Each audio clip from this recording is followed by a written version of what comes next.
창세기 34장 1절에서 4절까지만 읽도록 하고요. 내용은 아마 전체적인 내용을 같이 나눌 것 같습니다. 지난주 당신이 아무것도 주지 않아도 괜찮습니다. 그런 계약 조건을 가지고 야곱이 다시금 새롭게 계약을 해서 6년 정도 라반이라고 하는 사람 외삼촌 밑에서 일을 하게 되었습니다. 과연 어떻게 그의 인생이 되어졌을까 봤더니 성경에 그 이야기 맨 마지막 30장 43절에 보니까 그가 매우 번창했다 이렇게 나와요. 라반이 아무것도 안 줬는데도 불구하고 번창했다. 양떼가 많았다. 노비도 많았다. 낙타도 많았다. 나귀도 많았다. 이런 이야기를, 그러니까 부자가 되었다는 이야기를 하는 거예요. 그들이 주지 않아도, 세상이 주지 않아도 하나님이 주시면 뭔가가 이루어질 것 같은 마음이 드는 구절이 어쨌든 그 말씀이에요. 그래서 그 많은 양떼, 노비, 낙타, 그저 나귀들을 다 데리고 외삼촌 몰래 이제 밤에 야간 도주를 합니다. 근데 그 사실을 외삼촌 라반은 전혀 몰라요. 며칠 동안 몰랐냐면은 3일 동안 모르고 있던 거예요. 3일째 되던 날 야곱이 도망갔다라고 하는 사실을 라반이 들어요. 어떻게 했을까? 라반이 쫓아가요.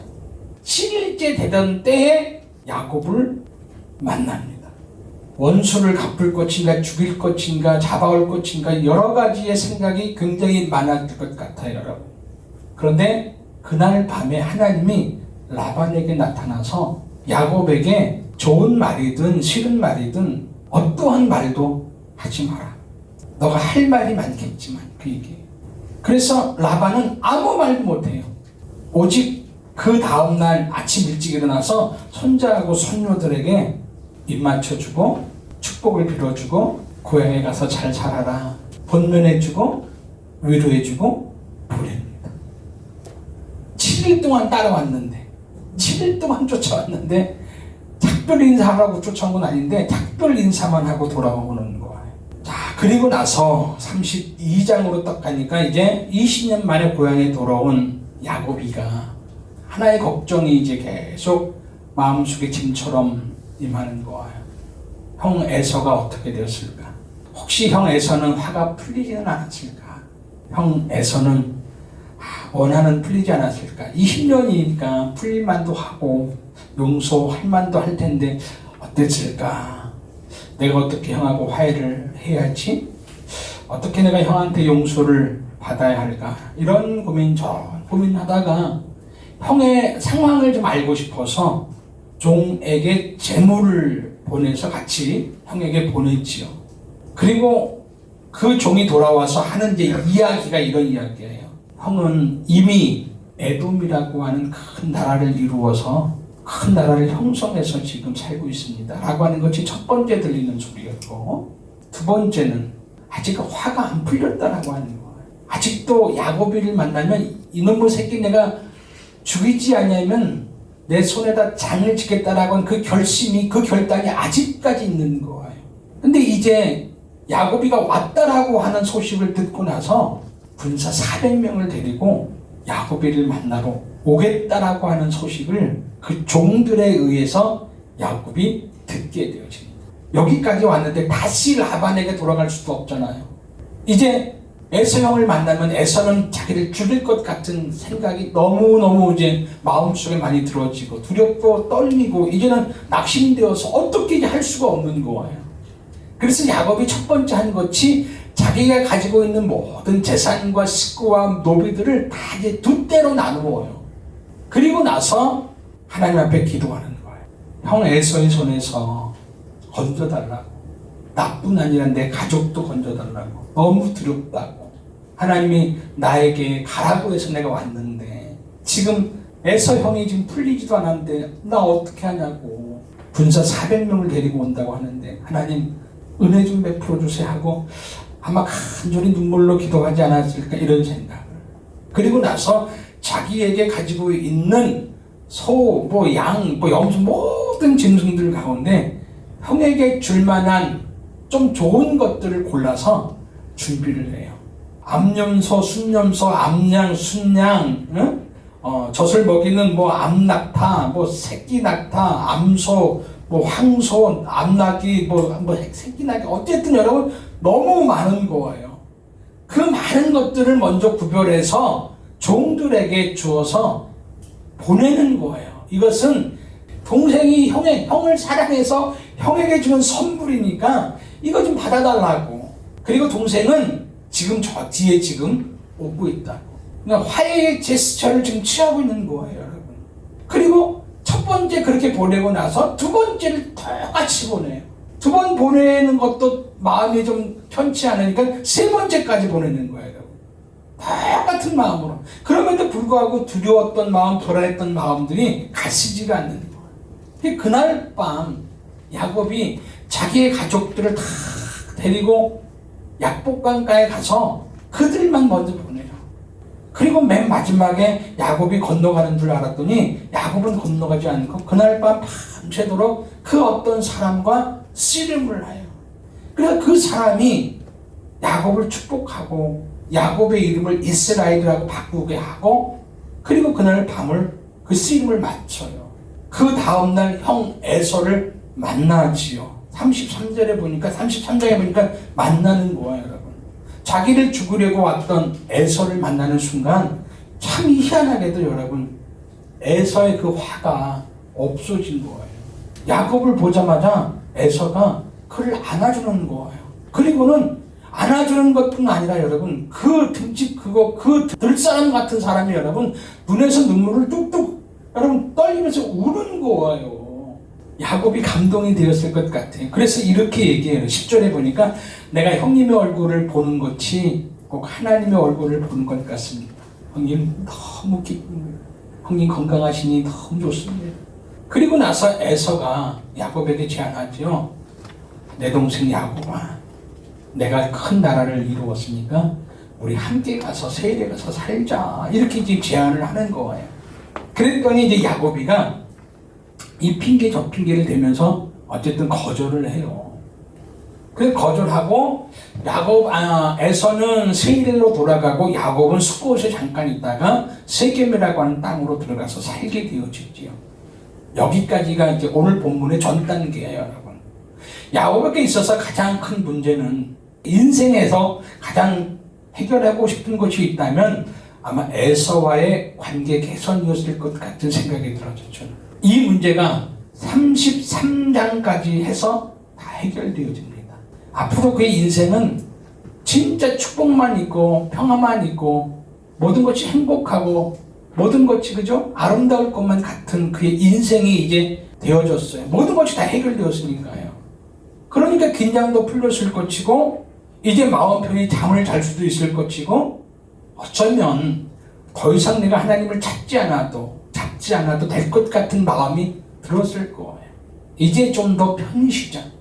이제 좀 더 편하게 좀 살자. 이런 마음도 아마 야곱에게는 있을 수도 있지 않았을까 이런 생각이 들어요. 그런데 그 큰 문제가 해결되어지니까 여러분 다른 문제가 또 생겨죠. 인생은 그런 것 같아요, 여러분. 오늘 문제가 해결되었다고 여러분 내 인생의 모든 문제가 해결되어지는 건 아니에요. 마지막 순간까지 산 넘어 또 산 넘어 또 산이 인생이 아닌가? 오늘 야곱도 여러분 에서와의 관계가 개선되어진 후에 그 사랑했던 딸 디나가 강간당하는 사건을 오늘 경험하게 되어져요. 자, 오늘 우리가 읽었던 본문 1절에 보니까 그 얘기를 하는 거예요, 여러분. 레아가 야곱에게서 낳은 딸 디나가 그 땅의 딸들을 보러 갔다가 여러분 강간당하는 사건을 지금 기록하고 있는 거예요. 이때 디나의 나이가 여러분 추정을 해가면 나오지만 그러니까 답만 얘기할게요. 14살에서 16살 정도가 되었어요. 그 당시는 여러분 이때가 시집갈 나이가 되어진 거예요.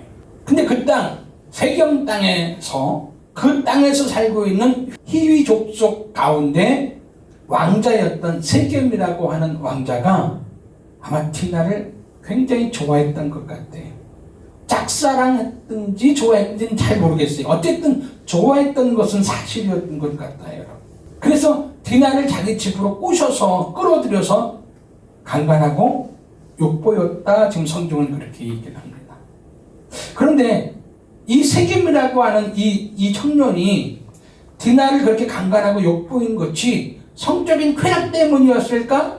이렇게 보면 좋을 것 같은데 3절에 보니까 여러분 성적 쾌락 때문만은 아니었던 것 같은 생각이 너무 많이 들어져요. 한번 3절을 읽어봅시다. 시작. 그 마음이 깊이 디나에게 그죠? 그 소년을 사랑하여서 그의 마음을 말로 이루어간 거예요. 그러니까 욕보이고 난 후에 그 디나를 너무너무 사랑한 나머지 그는 그 마음에 대해서 큰 위로를 했다라고 하는 이야기예요. 뭔가 미안한 마음이 많았던 것 같은 마음?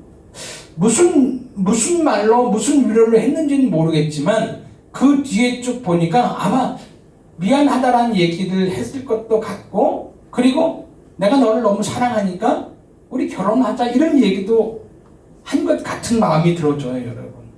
그래서 그 세겜이라고 하는 젊은 청년이 아버지 하몰에게 가서 이 사실을 이야기하는 거예요. 내가 디나를 진짜 사랑을 하고 그랬다. 그러니 아버지, 나 디나를 아내로 좀 얻을 수 있도록 아버지가 좀 도와주세요 라고 하는 부탁을 그 세겜 청년이 아버지에게 한 거예요. 그 얘기가 4절에 있는 거예요. 그의 아버지 하몰에게 청하여 이르되 이 소녀를 내 아내로 얻게 하여 주소서. 자, 이 일을 어떻게 해결하는 것이 가장 최선의 방법일까?